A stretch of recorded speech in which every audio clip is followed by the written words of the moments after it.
Oh wow, my old Yu-Gi-Oh cards. Man, these were awesome back in the day. Can you believe I've got 3 holographic Blue Eyes White Dragon cards? I'm sure I could sell these for hundreds. Maybe I'll go to the card shop and see if I can use my old deck to play in a tournament or something. Zodiac decks, you're bad. Draw the final 2 cards of my deck. Setting 3 cards face down. You know you got 4 cards. My turn is over. How the f did we get here? Flashback. You just finished school. Just like any other weekday, you rush home for your daily dose of early 2000s programming. Did I mention you're Canadian? Because you're about to start watching The Zone, hosted by Sugar and Carlos. It's 5 p.m. and a new show is just about to start.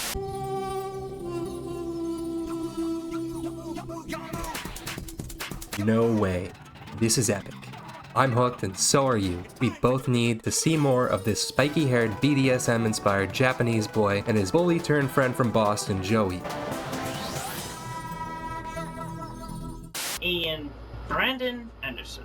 For a bit of context, I went to my parents' house recently to look for my old Pokemon cards, and I found the most beat-up piece of shit cards you've ever seen. If I liked a card, I kept that thing on me, and if I kept that thing on me, it was in my front pocket. If it was in my front pocket, it was going in the wash. I got cards chewed by cats, I got cards chewed by dogs, and they all spent a lot of time in the gravel. Not a card sleeve in sight. Bad binder behavior. I also found 3 massive boxes of Yu-Gi-Oh cards, which were all in immaculate condition. I never played Yu-Gi-Oh consistently, but I started to get back into it in my last year of high school, which I then pretty quickly lost interest in. It's no secret that I'm getting back into trading cards after over a decade-long hiatus. And that alone would have inspired me to make a video on Yu-Gi-Oh! But I'm not making this video because I like cards. I'm making this video because I think Yu-Gi-Oh! Had a pretty substantial fall from grace. There was a reason I lost interest in Yu-Gi-Oh! As a hobby back in high school, and it's still accurate today. So I'm going to talk about the fact that Yu-Gi-Oh! Has a massive barrier to entry. But before we get into the card game itself, a quick word from this video's sponsor, your mom. Are you an absolute slob degenerate looking for a bit of passion in your life? Try your mother, an abhorrent abomination spawned from the plague father Nurgle himself. Your mom gives the sloppiest of sorry about that, misunderstanding. We're not running that ad. What was I saying? Oh yeah. Before we get into the card game itself and how it plays now, let's get a little bit of context and explore how it developed.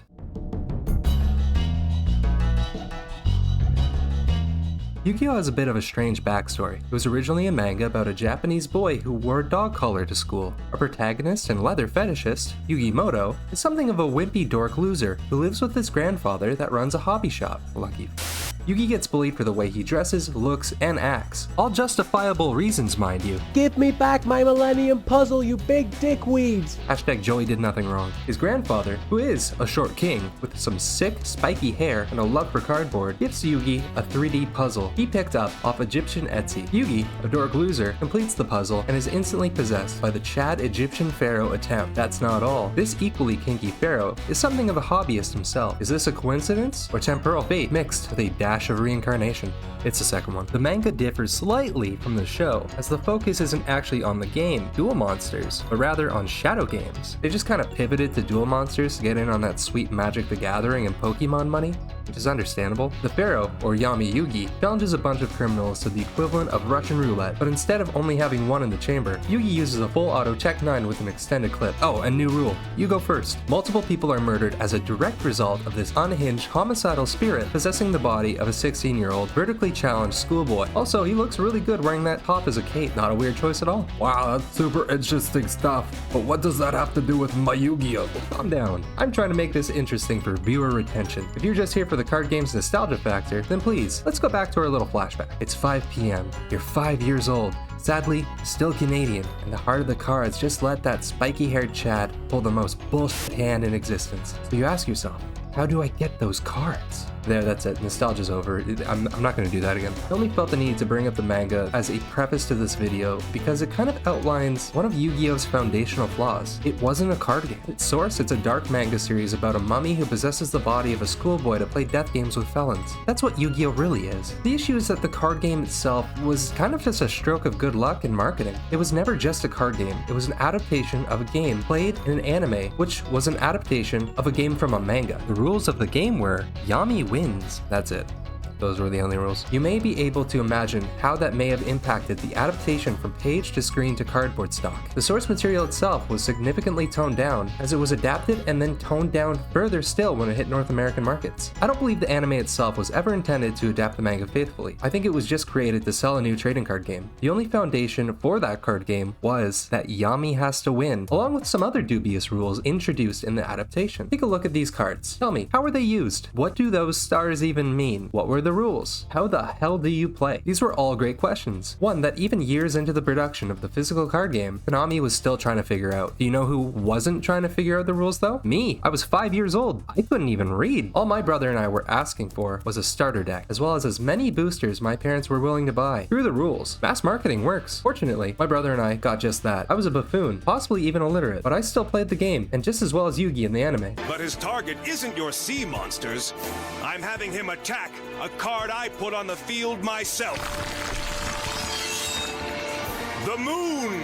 Yeah, that's right, we just made up the rules based off of whatever we saw in the show, the varying degrees of success. We had one Joey structure deck that we split between the two of us, and it kept us entertained for weeks until we got more, and then more, and then more. Before we knew it, we had multiple different decks between us, and you know who else did? Everyone at school. We reached a point very quickly that saw a generation of illiterate children playing a confusing card game to varying degrees of success. The rules changed depending on the reading comprehension of your opponent and your personal confidence level. I'm not saying the heart of the cards is real, I'm just saying, if my opponent also can't read, then my card's effects are gonna do whatever I decide. If you need proof of how fast and loose Konami's rules were for this game, then you don't need to look any further than the Game Boy games. I'm thinking the Sacred Cards in particular. If you haven't watched my Nintendo video, then you should probably queue it up next because you're missing out. But if you have, I still actually have the Sacred Cards for my Game Boy. It was never lost. You've been bamboozled. The rules in the video games were just completely different. Phases didn't matter in the slightest, which to be fair is how everybody I knew played anyway. And for whatever reason, the card's elements would just completely stomp a card significantly better than it because it was weak to that card's typing. But when the hell has a card's typing ever mattered aside from a few field spell cards? Just think, Pokemon type weaknesses. But instead of doing additional damage, my Pikachu one-shots your entire water deck before you get a chance to play. Better luck next time, idiot. Electric type is the new meta. Father. I've only played Pokemon Pocket. I actually don't know the rules for Pokemon, so. As the show progressed, so too do the rules, or at least the collective understanding of them. YuGiOh was surprisingly popular at my elementary school. It outpaced Pokemon by a mile. I'll never forget that one kid, a few grades older than me, who came to school with actual card sleeves and a totally legit set of God cards he never let anybody see up close or touch. I know he was trying to be the Yugi Moto of the playground, partly because he was always challenging people to duels at recess, but mostly because he brought a duel disc to school until the faculty banned them. Anyway, my reading comprehension progressed and so too did the game. Cards got more complex, and the printing of 7-star no-effect low-attack monsters were phased out. YuGiOh, in its most basic playable format, played as follows. Each player has a pool of 8,000 life points, the goal being to force your opponent's life points to 0, achieved through attacking your opponent. Alternatively, you could use 4,000 life points, which is what we always did because that's what the show did, and the entire point of playing was to emulate the show. We weren't losers, we were cool. I wouldn't be caught dead playing a trading card game. What are you, a nerd? Gonna play Magic the Gathering, nerd? Yeah, I didn't think so. Sorry, the game at this point was comprised of 5 card types. First 4 card types are found in your primary deck and work as follows. Monster cards, which had attack and defense stats, used to fight your opponent to reduce their life points to 0. You could attack your opponent directly, but if they had a monster on the field in attack mode with lower attack stats, you would need to destroy that monster first and then subtract the difference between the 2 cards from your opponent's life points. Monsters in defense mode that were destroyed due to having lower defense than your card's attack would not result in your opponent taking damage, but their defense monster would be destroyed. Monster cards also have a subset of effect cards. These cards could be played through normal summons, which you can do once per turn. Card effects, special summons, which don't have a limit, and tribute summons, which require sacrificing a set number of monsters you control on the side of the field, dependent on the rank of the monster you wish to summon. Ritual monsters are the next type of monster card you could find in a player's deck. In my opinion, they were by far the worst card in the game at this point. They often required materials, meaning sacrifices, as well as the use of summoning spells, so you could play a monster on your side of the field. Ritual monsters were similar to fusion monsters, with the major difference being significantly higher cost in materials to play, as well as the fact that you need to draw the ritual card from your deck along with the materials that you needed. All this for what was typically a lackluster card. It's my understanding that these cards have entire decks built around them now, with supporters and fewer materials needed, blah blah blah. Who cares?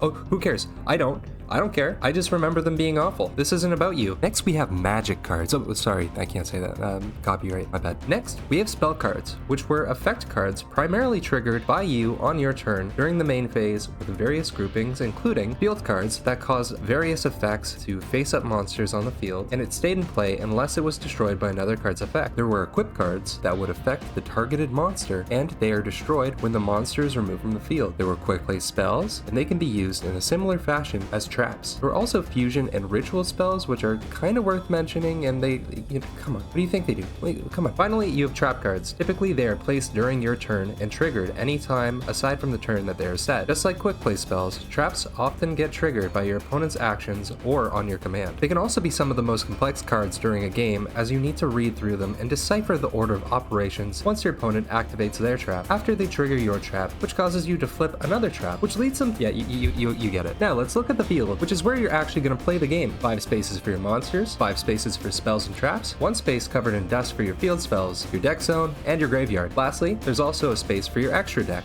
At the time, it was called the fusion deck zone. In your fusion deck, you could find the following: fusion cards. Oh, really? These cards required the use of the spell polymerization as well as the materials listed on the fusion card itself. These cards were marginally better than regular tribute summons, but required the heart of the cards to ever be used effectively up until the GX era, when they actually made cards that made sense to be fusion summoned. The most basic breakdown of the turn order was, and still is, 1. The draw phase, you draw a card. 2. The standby phase, wait for possible card effects. 3. The main phase, where you can summon or set your monster cards, spells, and traps. 4. The battle phase, where you play the game and you do attacks. 5 is your second main phase, where you can set more traps and spells, and if you didn't already summon a monster in the first main phase, you can do that now too. 6 is the end phase.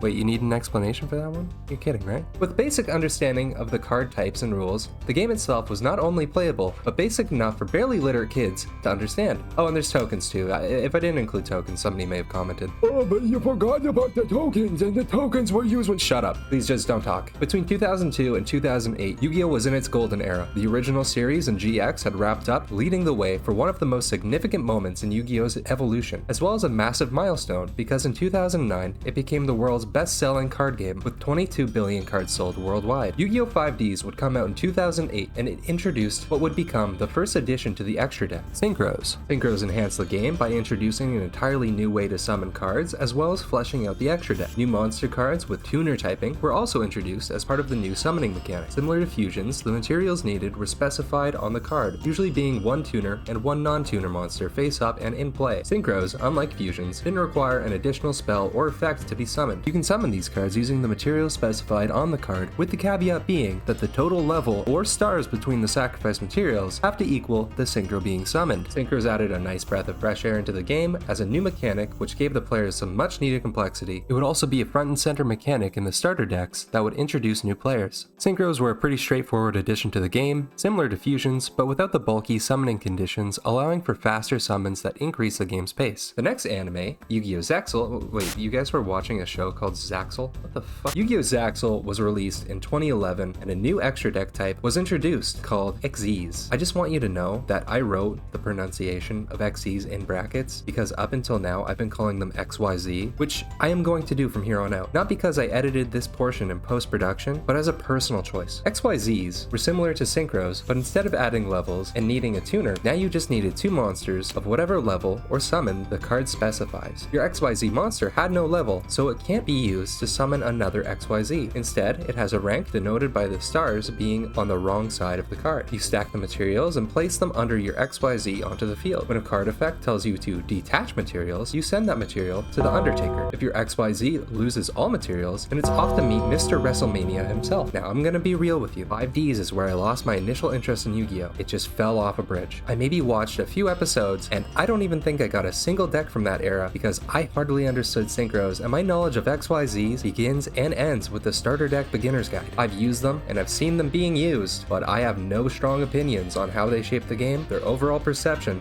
nothing. They were added, they work, they aren't overly complex, and we're moving on. The next big addition came in 2014, which marked the year of great sin and indecency. You thought Zaxel sounded dumb and the protagonist looked dorky? You're in for some upsetting news because it just gets worse. I vaguely remember Zaxel's lame protagonist and the Ghost Furia guy who was just a stand-in for this series' Yami Yugi, but this show out, I don't remember anything aside from how goofy the lead character looked with their clown-ass deck. I hate these cards. When I decided to make this video, my inspiration went no further than this moment right here. This arc and the cards that came with it are what ruined the game for me conceptually. In 2016, 2017, I started to get back into the game to play with my brother and his friends, who are now reinvested. The 2014 anime introduced yet another card mechanic, my bane, pendulums. Up until this point, my source of information has been from the beginner guides, but even after all this time, I still have a pretty good recollection of the game and its rules. The guides were a nice cohesive one-page refresher for card mechanics and a good source for the video. The explanation for pendulums is 4 pages long because it completely changed the board and systemically changed how the game was being played. We had monster cards, spell cards, trap cards, and the extra deck cards, which were expanded by the synchros and the XYZs, and now there's monster cards pretending to be spell cards that also have a horrible mechanic that lets you summon your entire hand so long as they're between the levels in the pendulum zones. Oh yeah, goofbag pendulum zones. This mechanic didn't just add the new cards, which were a complete abomination to look at. It completely changed the board for the first time since the initial printing of the game. Like I've mentioned, these cards are monsters and spells, but they can only use spell effects if they're in the pendulum zones, and their text can affect the pendulum scale, which determines the level of cards that you can summon. Within one turn, under the right circumstances, you can play your entire hand and then some onto the field. I believe this drastically changed the pace of the game, and not in a good way. If you've ever seen a short about how out of touch old Yu-Gi-Oh players feel, it's likely because of this edition. Maybe the XYZs, I literally don't know.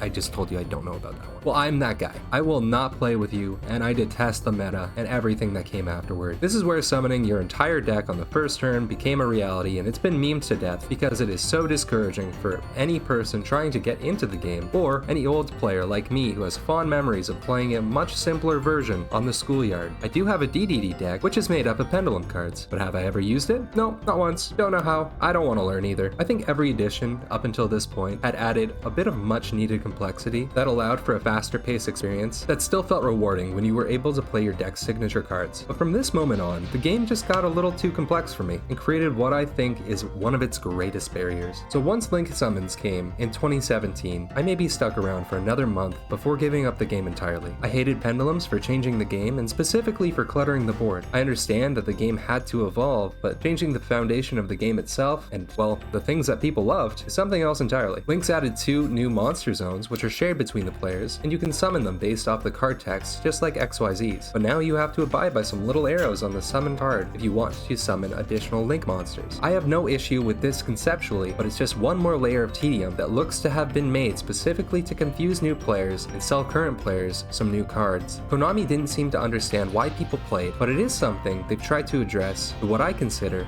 limited success. It's my opinion that people who want to get into Yu-Gi-Oh are doing it for nostalgia. The game is old enough that the people who are currently playing and have been playing for a long time know the rules, they know the mechanic, and they know the current meta. People like me, well, we just want to combo polymerization with Baby Dragon and Time Wizard so they can summon Thousand Dragon, a card with no effect and 2400 attack. We want nostalgia, not a card with a block of text so thick they need to use a smaller font. Yu-Gi-Oh to me and the majority of people who hear the name think primarily of the original series, not the bulk and complexity of Link summons, pendulums, and turns that can last 20 minutes to resolve. To address this, Konami did put out a ton of speed duel sets featuring iconic decks from the first few original series, which is great for nostalgia, but it also leads into the second barrier that I want to cover.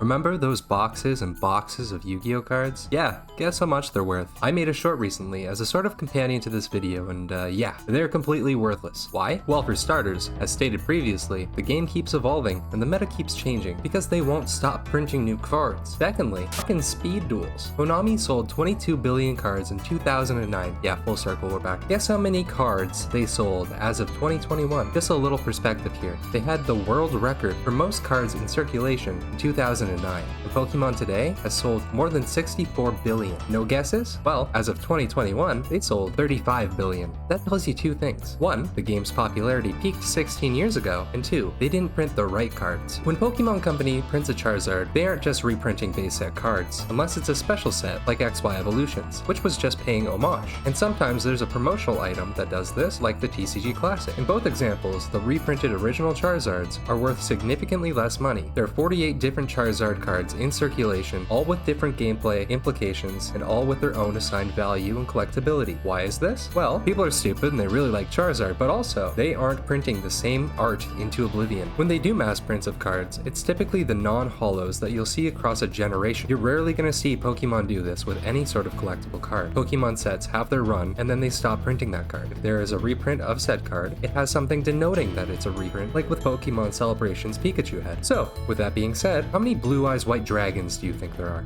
There are 7 in North America, and they are all reprinted to hell. These aren't expensive cards, and they're certainly not rare. The most expensive Blue Eyes is the LOB First Edition, which is worth about $85,000. The most expensive Charizard is the base set First Edition Charizard, which is valued around $268,900 at grade 10. Yu-Gi-Oh wants to sell nostalgia because their most iconic cards appeal to the widest audiences. This is most evident with their Speed Duel boxes that cost next to nothing and have decks pulled straight from Yu-Gi-Oh and Yu-Gi-Oh GX. Because of this, I'm shocked if I can find a Yu-Gi-Oh card I own worth more than $4, even if it's a first edition card that's a few decades old. That's because they reprint cards and assign them a new code, but they'll still be considered a first edition, which in Yu-Gi-Oh terms is seemingly meaningless. The Pokemon Company dropped first editions, which made the old printings very expensive, but it also prevented future printings from losing their value after the initial run. For example, with a popular set like 151, they continue to reprint 2 years later, and it's still just as desirable for collectors as the initial run. What I'm trying to get across is that even though you may have a stack of Blue Eyes White Dragons at home, unless you have a very specific one, it's not worth much because of Konami's business practices. When Pokemon wanted to profit off nostalgia, they tried what Konami continues to do with the XY Evolution set, which had almost entirely retro base set cards, including the Charizard. What happened when it was released? Well, fans slammed it for being a derivative of the old sets, and there were concerns over the overall impact in the card market. To this day, the XY Evolution set, including this Holo Charizard, won't appreciate the same way sets with original artwork would. The same can be said with Base Set 2, which is a retro Wizards of the Coast set. Due to the art being a conglomerate of the original sets, card values are significantly less. That's why it's referred to as the poor man's base set.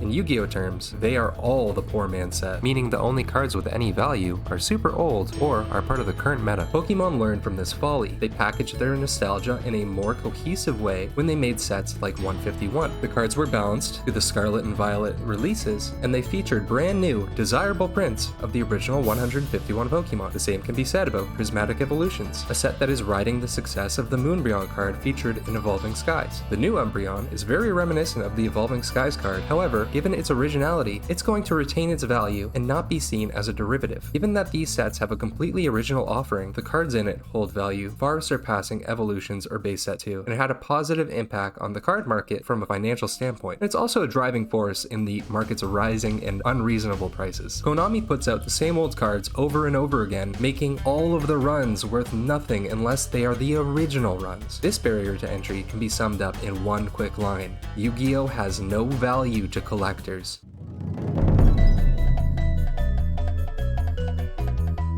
Alright, so the final barrier is the weebs. This is a pretty big one, honestly. For anyone looking to get into Yu-Gi-Oh, it's sadly gonna be the players themselves that are the last barrier to entry. I know this sounds like a stereotype, and I may be punching down because I've kissed a girl before, but if you've ever been to a card shop while a Yu-Gi-Oh tournament is going on, then you know this is true. They fucking stink. Between the 24 guys playing cards on the foldouts in the back, only 2 of them may practice their annual hygiene. Things like wearing deodorant, washing their hair, and having a shower are foreign concepts to your average Yu-Gi-Oh player. When I did play for a bit in 2016 and 2017, I'd go to my local card shop, buy some Yu-Gi-Oh cards, and I was even invited to play by the store patrons. I wanted to play, but I still declined, and I don't want you to misconstrue my statement to mean that Yu-Gi-Oh players are antisocial losers or bad people, because that just isn't true in my experience. Any interactions I've had with players at hobby shops have always been overwhelmingly positive. I personally feel that the community overall is filled with some really great people, and I'd be interested to hear about your experiences with Yu-Gi-Oh players down in the comments. Do you think the community deserves the stigma, or is it not so bad? That being said,